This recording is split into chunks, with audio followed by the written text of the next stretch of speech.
Good afternoon students, this is Divyajyoti Srivastav and today we are going to start class 10 civics first chapter power sharing. इस chapter में हम power sharing यानी शक्तियों के बंटवारे के बारे में पढ़ेंगे. So let's start the topic. देखिए, इसमें हमें सबसे पहले पढ़ना है बेल्जियम और श्रीलंका के बारे में. तो स्टार्ट करते हैं. आप ये मैप यहाँ पर देख सकते हैं.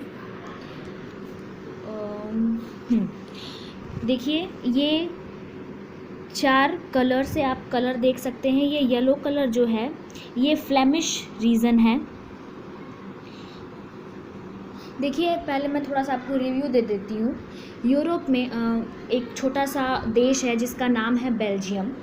बेल्जियम में लगभग 1 करोड़ जनसंख्या रहती है. 1 करोड़ लोग बेल्जियम में रहते हैं, जिसमें से 59% जो लोग होते हैं वो डच लैंग्वेज बोलते हैं. डच एक लैंग्वेज का नाम है.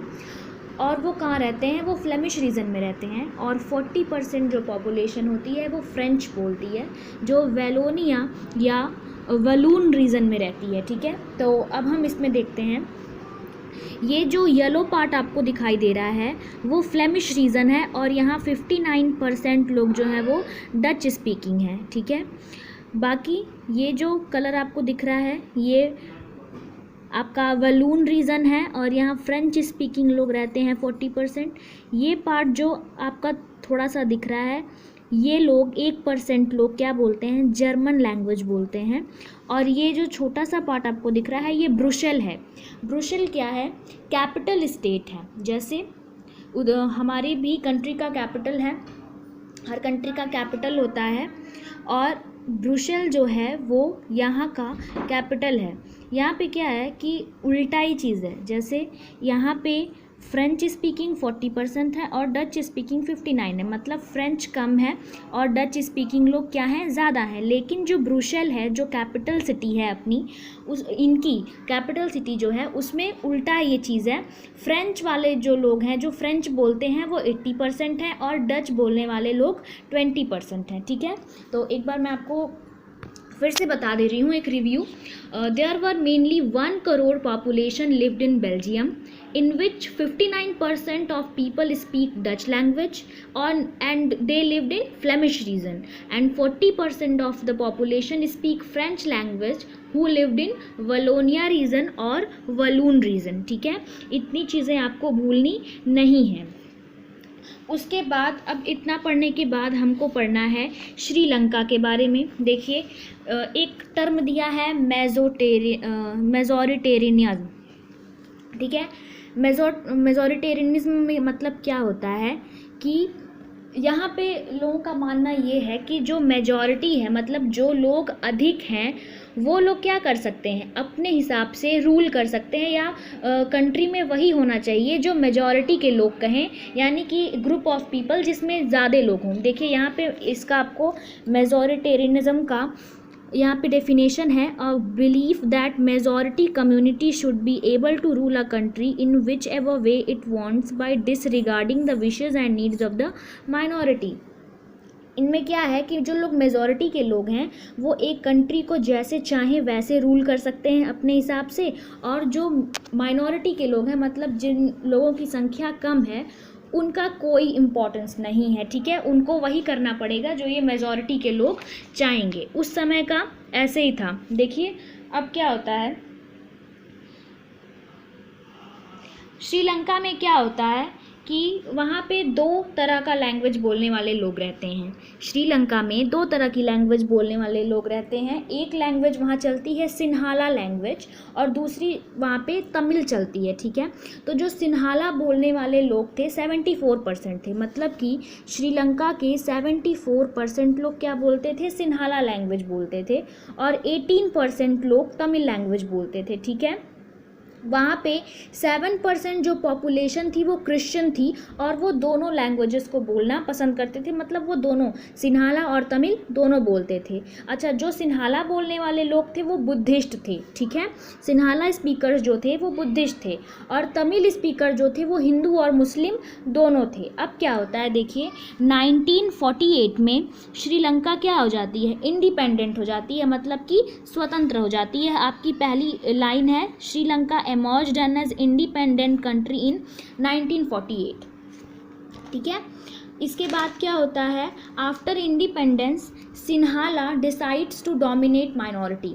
अब ये क्या करते हैं, जब इनको स्वतंत्रता मिल जाती है, अब ये जब स्वतंत्र हो गए हैं तो सिन्हाला जो 74% लोग थे वो लोग कहते हैं कि अब हम क्या करेंगे, माइनॉरिटी वालों को डोमिनेट करेंगे, उनको दबा देंगे, मतलब अब जो हम चाहेंगे वही होगा। ठीक है, तो अब ये क्या करते हैं, बहुत सारे ये साजिशें करते हैं या बहुत सारे चीज़ें करते हैं जिससे क्या करें, माइनॉरिटी को ये सप्रेस्ड कर दें और वही हो जो मेजॉरिटी चाहे। ठीक है, तो सबसे पहले क्या होता है, देखिए यहाँ पे दिया हुआ है 1956 में एक एक्ट पास होता है जिसमें क्या हो जाता है, सिन्हाला को ऑफिशियल लैंग्वेज बोल दी जाती है।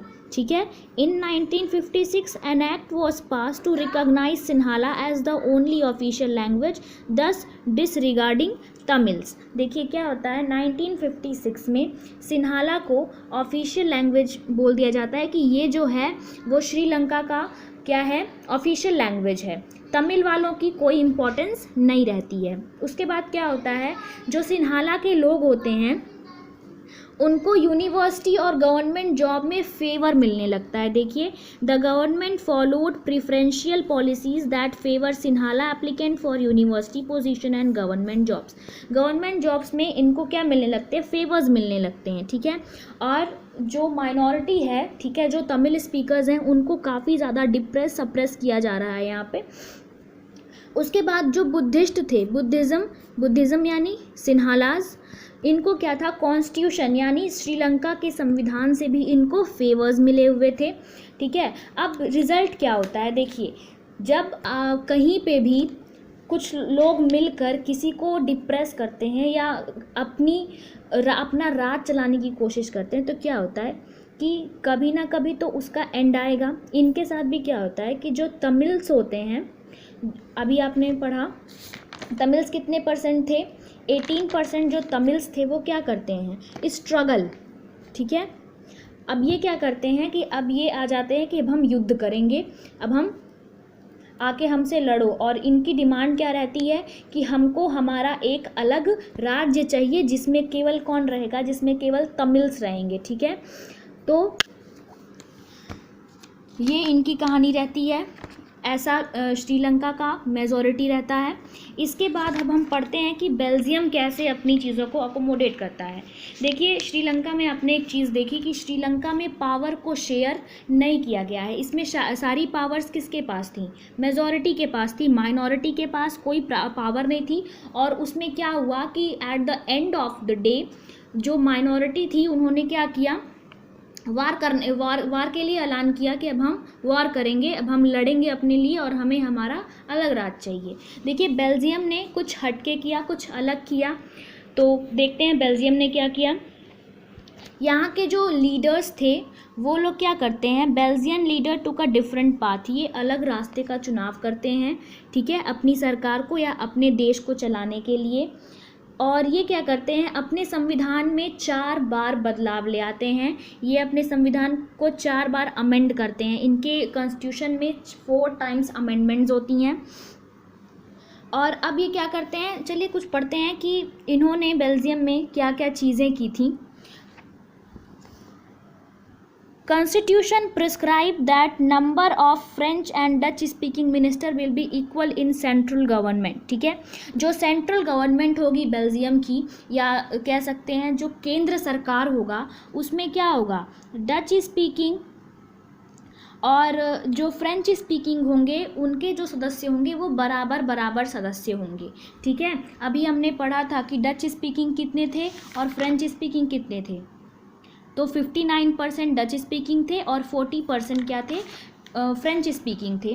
तो ये क्या कहते हैं, इनके जो लीडर्स रहते हैं ये क्या करते हैं कि बोलते हैं सेंट्रल गवर्नमेंट में जो दोनों लोग हैं, मतलब डच और फ्रेंच स्पीकर दोनों सेम नंबर्स में मौजूद रहेंगे। ऐसा नहीं है कि कोई 6 लोग डच स्पीकर्स 6 रहेंगे और फ्रेंच स्पीकर्स 4 रहेंगे, ऐसा नहीं हुआ, दोनों को इक्वालिटी दी गई वहाँ पर। Powers were given to state government. और अब क्या हुआ यहाँ पे, ये इन्होंने सारा पावर अपने पास नहीं रखा, इन्होंने अलग अलग राज्यों में पावर को बांट दिया। देखिए एक देश में कई सारे राज्य होते हैं, जैसे हमारा इंडिया एक देश है, इसमें कई सारे राज्य हैं। राज्य को भी केंद्र सरकार ने पावर या शक्तियाँ दे रखी हैं, तो ये भी क्या करते हैं कि अलग अलग स्टेट्स को पावर दे देते हैं। Brussels has a separate government in which both communities were given equal right. अब ब्रुसेल क्या है, देखिए यहाँ पे ये जो कैपिटल सिटी है ना, बेल्जियम की कैपिटल सिटी है, उसी को हम ब्रुसेल के नाम से जानते हैं, ठीक है। ब्रुसेल का जो ब्रुसेल्स के जो पावर्स थे, जो रूल्स थे वो अलग थे, और यहाँ पे क्या था, इनको अलग से गवर्नमेंट दे दी गई थी कि आप अपना गवर्नमेंट अलग से चलाओ। और यहाँ पे दोनों कम्युनिटीज़ को इक्वल राइट दिए गए थे, मतलब दोनों के लिए जो भी राइट्स थे, जो उनके अधिकार थे, वो दोनों के लिए क्या थे, बराबर थे। उसके बाद ब्रुसेल्स जो था वो यूरोपियन यूनियन का हेड क्वार्टर्स चुना गया था, ठीक है। ये एक इम्पॉर्टेंट पॉइंट है, आप कहीं लिख लेंगे कि ब्रुसेल्स जो था वो हेड क्वार्टर चुन लिया गया यूरोपियन यूनियन का। देखिए अब इसके बाद हमको पढ़ना है कि पावर शेयरिंग इम्पॉर्टेंट क्यों है, ठीक है। Why power sharing is desirable, ठीक है, और why power sharing is important, ये हम पढ़ेंगे नेक्स्ट वीडियो में। अभी के लिए फ़िलहाल इतना ही, इतनी जो चीज़ें हैं आप उसको रिवीजन करते रहिए, और आपको notes easy and simple language में मिल जाएगी, ठीक है। तब तक के लिए थैंक यू।